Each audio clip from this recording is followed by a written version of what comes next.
Today we're talking about how to grow strong, resilient plants from seeds. From choosing the right soil, lighting, the perfect time for transplanting, and a little trick that hardly anyone knows, you'll learn everything you need to take your plant growing game to the next level. So let's go! One often overlooked aspect is choosing the right soil. For seed starting, a nutrient-poor and loose soil works best, which is why people usually go for a seed starting mix that they purchase from the store. But did you know that you can also use sifted and mature compost that you can make yourself? I've been using compost for over 10 years now and all of my seedlings love it, but you need to make sure that it is really mature compost that doesn't contain any large pieces like wood chips anymore. And I only use compost that I make from green waste, from kitchen scraps, stuff that I collect in the garden, because if I would use the compost that is made from my chicken manure, for example, that would be too nutrient dense for the small little seedlings. But why is nutrient poor soil so important? It is because first of all, your plants don't need all of these nutrients yet because they are still little and their roots are really tender. They would get quite overwhelmed by the amount of nutrients, and it would also lead to some rapid but unhealthy growth. Can you see how loose and light this soil is? This is really important in order to allow airflow on the roots of your plants, because otherwise they might get root rot and die. I never had that issue with compost, and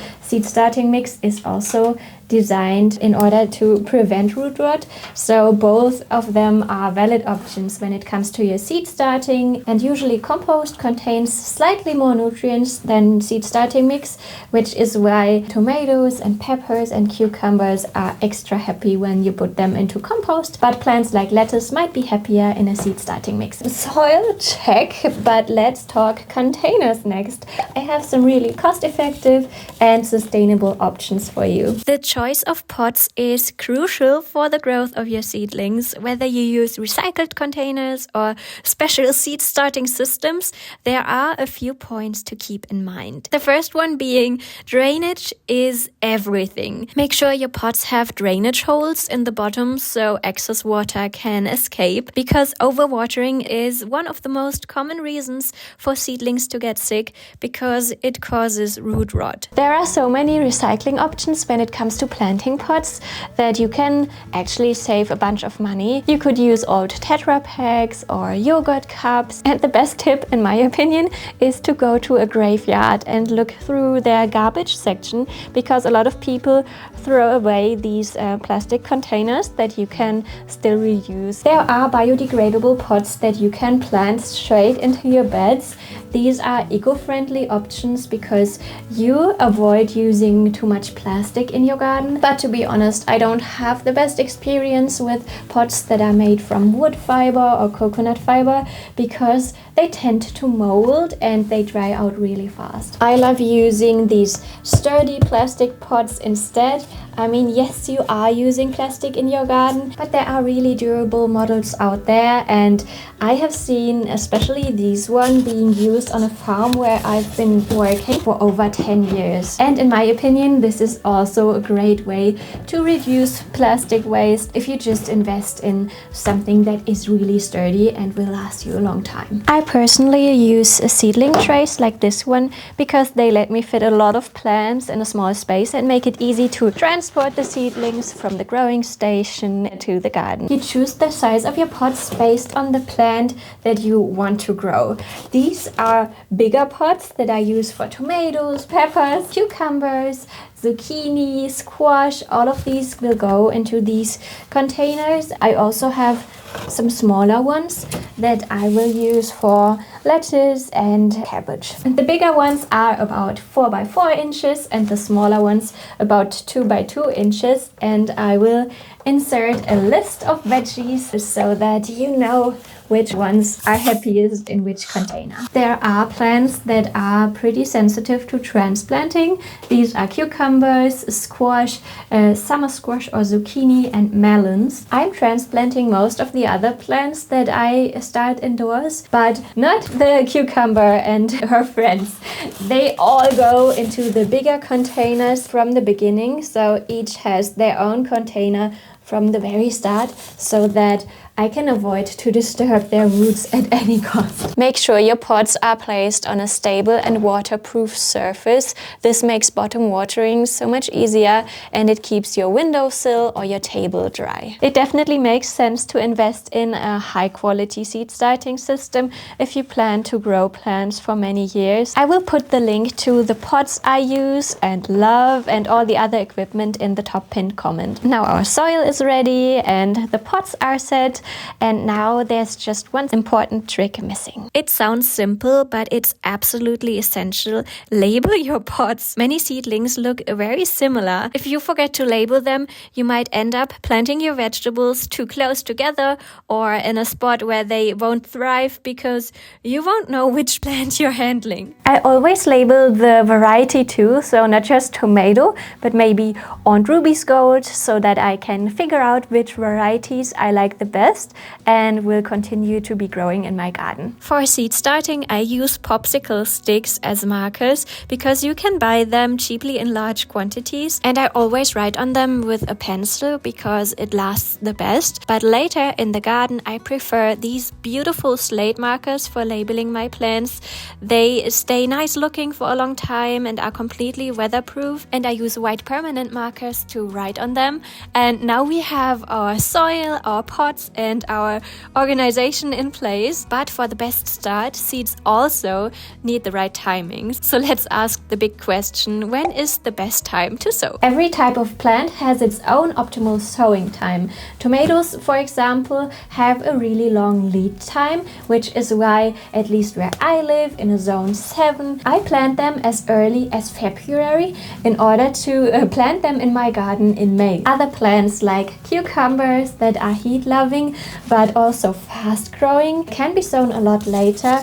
In my case, I don't start my cucumbers up until the middle of April. Obviously, this depends heavily on where you live in the world, but there's one thing that all of us should do, that is staggered sowing. A lot of beginner gardeners only start their seeds in the springtime, which leads to a massive harvest in the summer. But just a few weeks later, these people will need to go to the supermarket to buy the veggies that they had too many of just a couple of weeks earlier. So this is why staggered sowing is so important. If you want to harvest all year long, you need to sow all year long, which is why, for example, I grow my lettuce every month. Every month I'm starting new lettuce plants in order to have this continuous harvest. This is ideal for fast growing vegetables like radish or spinach or carrots. This method also helps to react to changing weather conditions or things like pests and diseases, because each sowing is a new chance for success, and this way you can maximize your yield and make the most of your garden. Okay, so the timing is set, our plants are labeled, and before we talk about lighting, let's talk about some other big question, that is, how do you properly water your seeds and seedlings? Especially during the germination phase, watering is really crucial, and it's always best to water your pots from above. So you place your pots into a shallow tray that you fill with water, and then you just let the soil soak the water up from below. This encourages deeper root growth because your plants learn to seek moisture deeper down. Make sure the soil isn't permanently wet and let it dry slightly before watering again. This not only prevents mold and root rot, but it also teaches your plants to adapt to different moisture conditions